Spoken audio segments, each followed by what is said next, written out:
Hi. There we go. All right. So, how's it going, everybody? Today's Mark chapter 10. We will be starting in verse 32, and we will be going somewhere.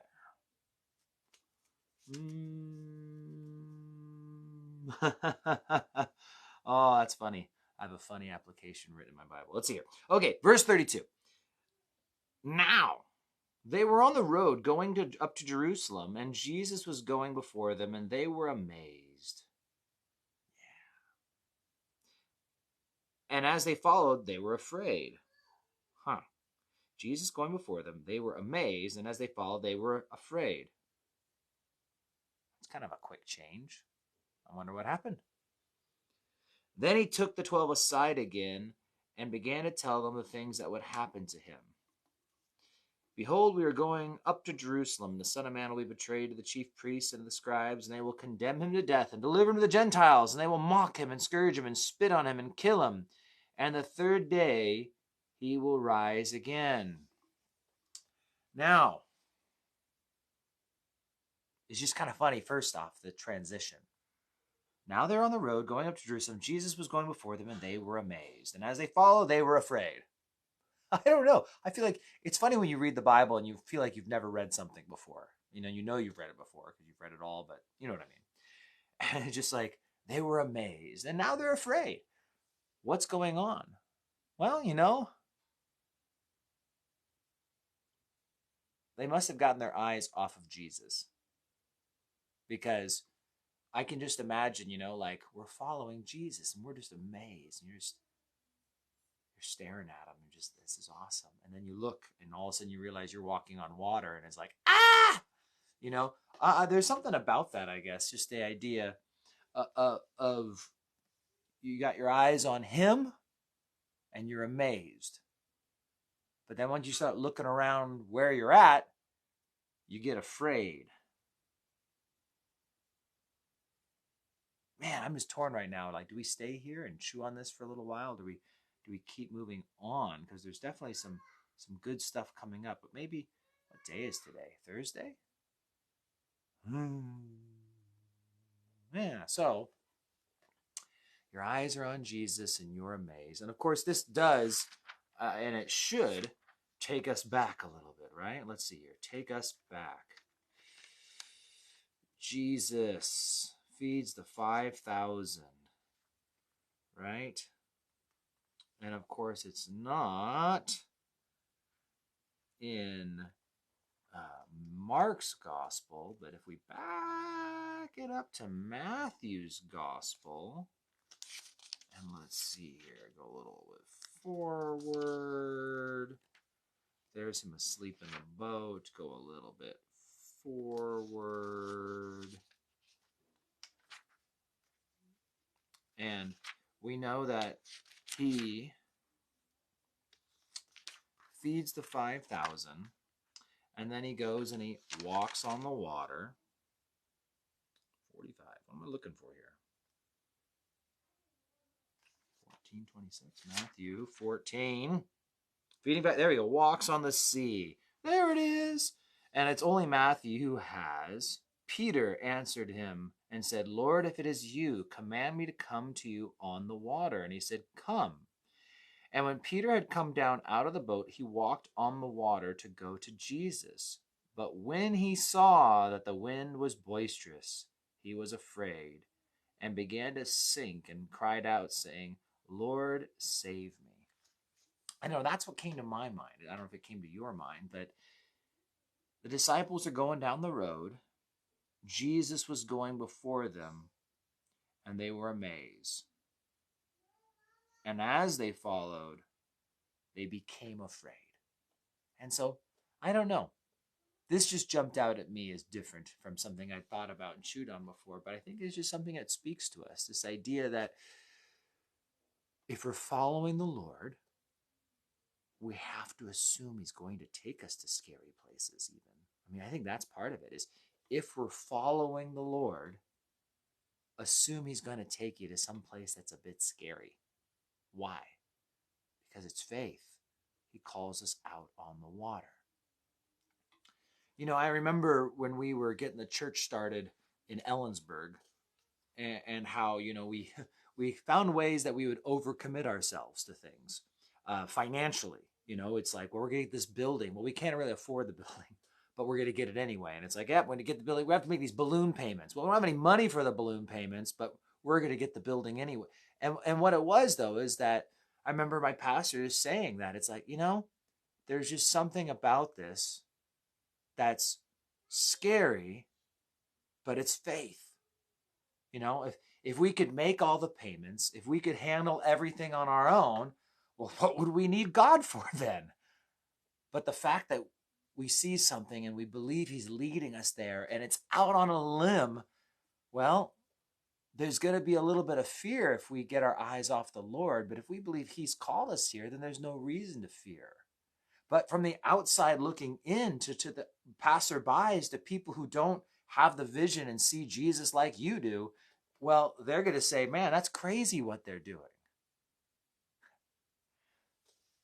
Some of you know one of my favorite passages, all thanks to one pastor who just once painted a picture in my mind, and I've never been able to let it go since then. Where do I go?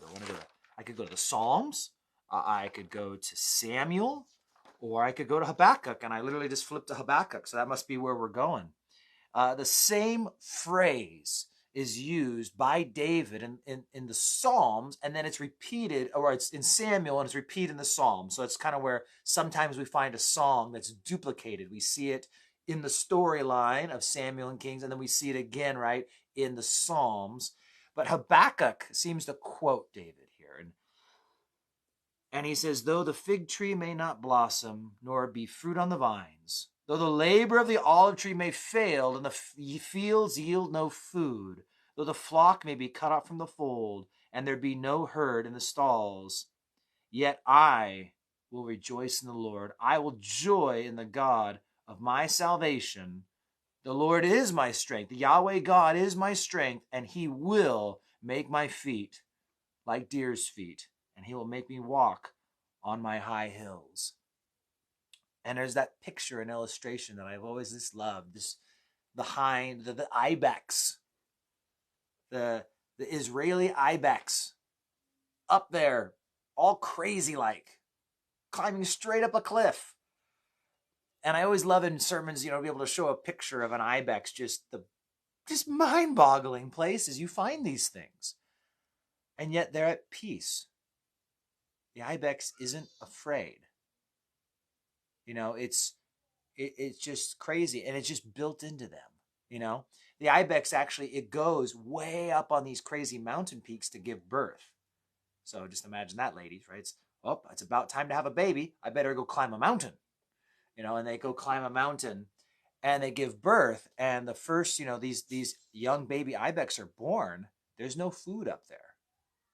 I mean, I guess, you know, they're mammals. They've got mom, but it's like, but just after a little while, they take them straight down that mountain cliff, and it's a cliff. And you know, some baby ibex don't make it. You watch the History Channel or the National Geographic, it's a little sad, but you know, because they're diving right into what they do. But for the most part, they're climbing straight down mountains from day one. Habakkuk says, and maybe this is kind of like what we were looking at. The fig tree, the vine, the olive, the field, the flock, the herd. I mean, everything may be failing, all your sources of provision, but I've got God, and I've got the joy of the Lord, and he is my strength, and he's going to make me like hinds feet, deer, ibex, these mountain goats, and he's going to put me up on this mountain. And to everyone else, it's going to look insane. It's not going to make sense how someone can live like that. And as long as you have your eyes on the Lord, well, you're going to be amazed. You're going to be full of wonder, right? As they went up the road going to Jerusalem, Jesus going before them, they were amazed. They were filled with this just amazement and joy. This idea of just following after Jesus. But obviously something of the world caught their eyes, got their attention, because as they were going, they became afraid. And so we'll actually pick this up tomorrow and carry it over into the next section, because verse 35 begins with kai in the Greek, and. And so really these two stories are tied into each other as one. Um, so we'll get there tomorrow, and we'll take it on down to verse 45 probably. Won't quite finish the chapter this week, but we see this whole thing, right? They go quickly from amazement to fear, from wonder and joy to scared. And the whole reason, I think, is simply because they're watching Jesus. They're seeing him doing the miracles and the things he's doing as he goes. And then they get their eyes off the Lord. And once your eyes are off the Lord, and really they're on you, things get scary. Things get scary. And so that's what we see with the disciples here. It's just snuck in there, and one verse just kind of catches you off guard, but these guys go from amazement to fear just in a moment. And it all just simply lands on keeping your eyes on the Lord. And when he calls you out on the water like he did Peter, focus on the Lord, not the wind and waves. As soon as Peter focused on those wind and waves, he sunk. And if God makes you like a hind on high places, well, keep your eyes on the Lord. Because if you start looking at the cliffside and the long drop, you're going to find yourself like Peter and sinking. So, but one last thing. If your eyes are really on the Lord, then you should expect he's going to call you to uncomfortable places, places that you cannot keep going if you don't rely on him. And that, my friends, is where faith gets exciting. When we realize that I'm no longer living an earthly life, but I'm now starting to walk in the realm of the impossible. Miracles are not always, what people say they are or think they are. They can just simply be living and walking by faith and watching as God sustains you as you're walking up on those high places. All right. God bless you guys. Have a great day. And yeah, I will see you guys tomorrow.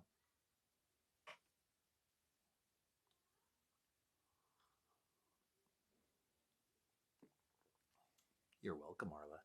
You guys take care.